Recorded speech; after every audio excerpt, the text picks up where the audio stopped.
Happy Tuesday, another training coming at you. Today I'm here with my boy. We got Kobe Nohr in the house. And the reason I asked Kobe to hop on here is because Kobe's an OG and he's been with us pretty much longer than anybody inside of Prosper. And so Kobe, you've seen a lot of people come into this business, crush it, change their lives, and make a significant amount of income for their family. But you've also seen a lot of people fail.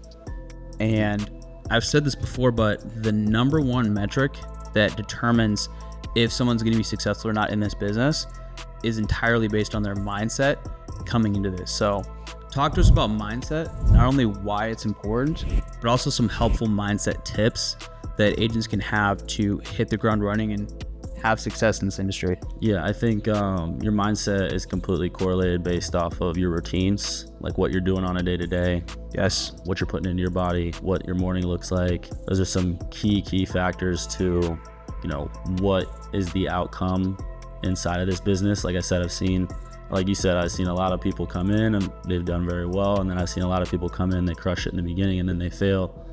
It's just because it takes a lot of consistent persistence within your mindset to excel to those next levels. You know what I mean? It's not just a one day you go off and then you're done. You know what I mean? You have to have that mentality and that mindset all day, every day to be inside this business. It takes a lot of effort. It takes a lot of practice, you know what I mean, to get there, and also sometimes a lot of reps. But if you can just harness that, the success and not ride the highs, don't ride the lows, but you stay even keel, right?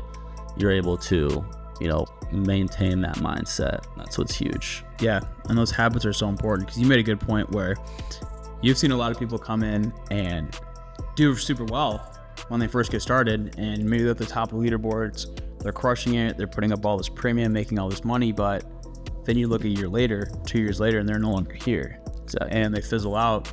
And to your point, a lot of it comes down to your routines, where I'm sure you guys have heard the saying that long-term consistency beats short-term intensity.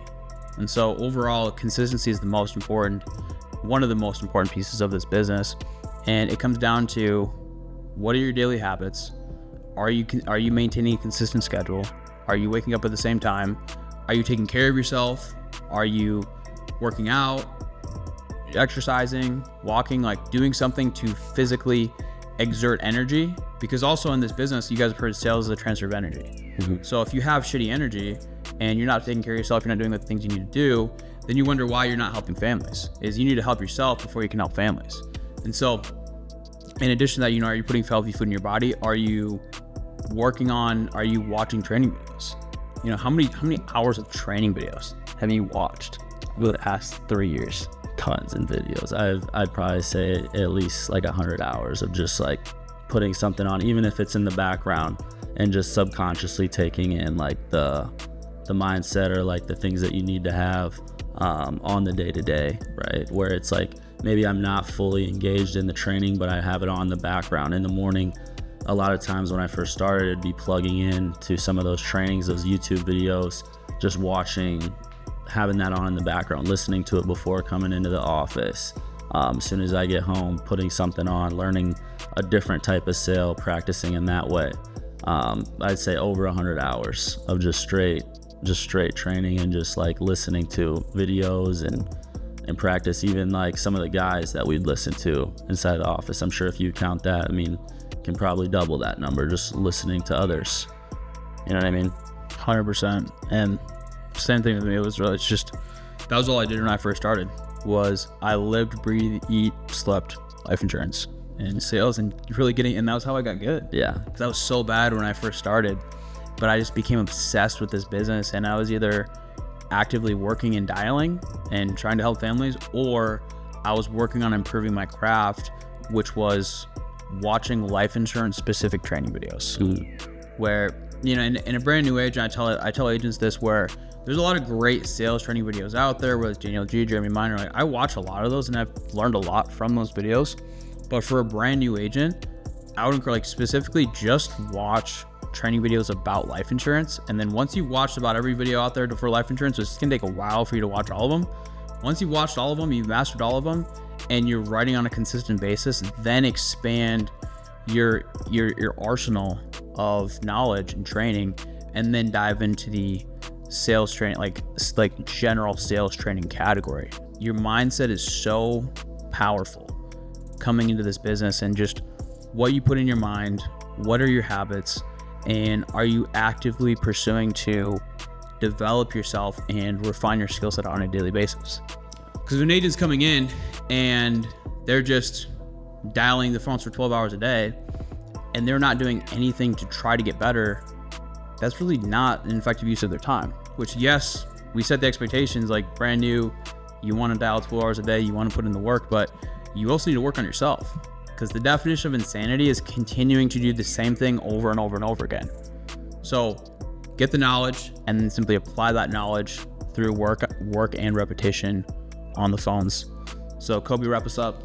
I would just say, like, have a good mentality, manifest a lot of the things that you want. You got to speak it into existence if that's how you want to feel, even if it's like, not a real feeling. It's a false sense of security, but at the same time, what you tell yourself and what you believe in is overall going to be the outcome, even if it isn't, in an hour or tomorrow. As long as you keep consistently feeding your brain that this is going to happen, this is going to work, being positive, and just overall just overcoming any of those negative thoughts, you're going to be able to find success.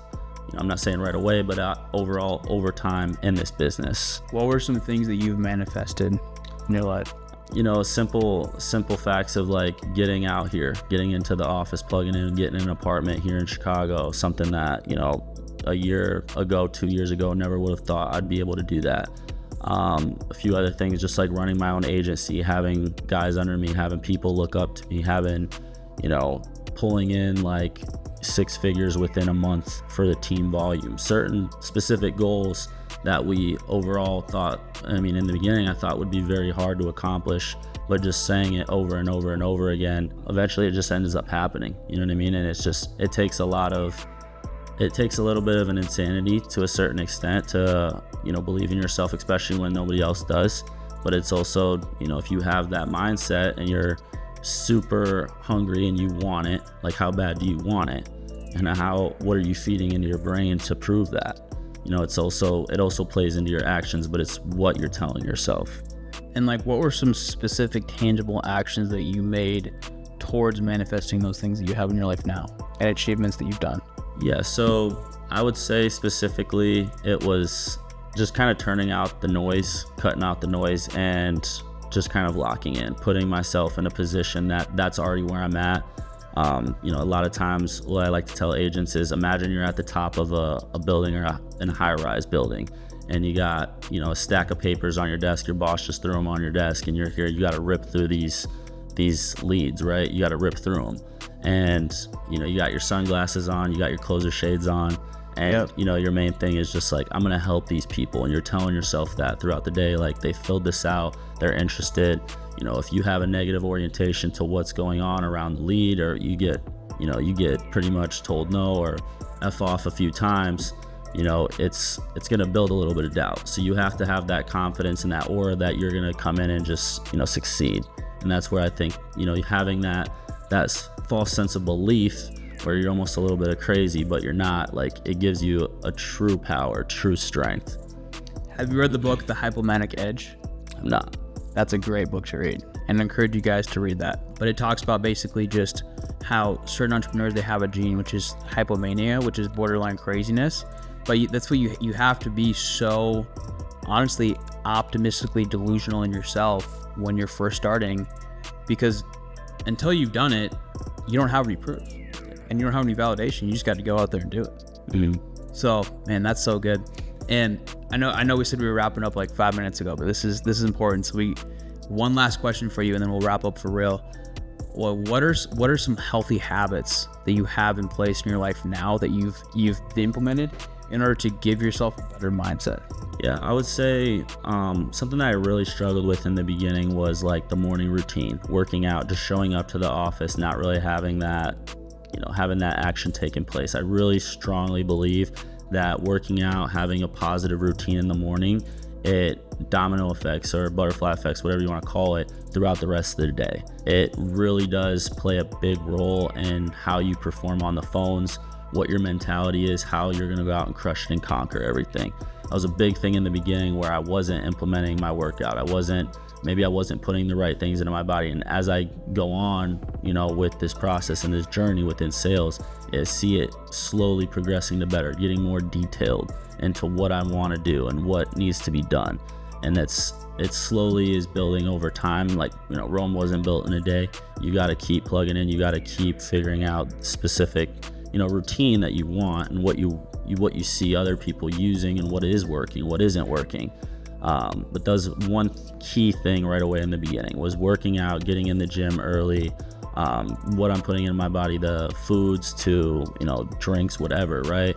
You know, smoking weed, cutting that out, stop drinking, whatever it is that overall helps me get to that point of success. And I know that, like, obviously some entrepreneurs may be fine doing it like that, but also a lot of them don't do that. And we got to look at the positive side of, you know, every coin, you know what I mean? But how many billionaires do you know that smoke weed? Maybe Elon. That's it. Hey, I think he smoked once on Joe Rogan. Maybe one time on Joe Rogan, but I don't know anybody else. Elon's a special case. Yeah, he may be an alien. Yeah, no, he's a little different, but yeah, I mean, I think it definitely comes down to like your mindset first and foremost. Just plugging in, doing the proper steps to get to that next level, and being very detail oriented as time goes on, figuring out what needs to change, tracking your metrics and everything like that, so you can see, you know, the little details, what needs to be changed, and not changing too much so that way you're thrown off of the horse. You know what I mean? Amen to that. Guys, if you took value from this, like, subscribe, and share with someone else that would find this beneficial. Stay blessed.